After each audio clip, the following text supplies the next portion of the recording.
की एका माजी खासदाराच्या कार्यक्रमाला देखील खुर्च्या पुरत नाहीत आणि आजी खासदाराच्या कार्यक्रमाला खुर्च्या रिकामी राहतात. हे कष्टाचं काम असतं.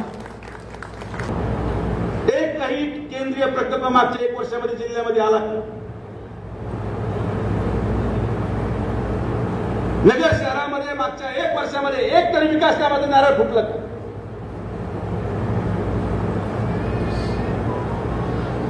माझी चूक एवढी झाली की जे लोक 40 वर्षापासून अंधारात होते त्यांना मी उजेडात आणायचा प्रयत्न केला. जे लोक 40 वर्षापासून प्रकल्पांच्या प्रतीक्षेत होते ते प्रकल्प मी वेळे अगोदर पूर्ण केले.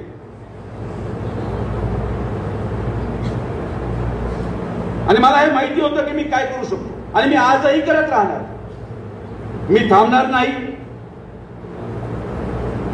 मी या अहिल्यानगर जिल्ह्याच्या जनतेच्या सेवेमध्ये माझं अविरत आयुष्य खर्च करायला तयार आहे आणि ते खर्च करून तुमच्यामध्ये परत येऊन तुमच्याच मताने परत खासदार होणारा शब्द तुम्हाला मी देतो.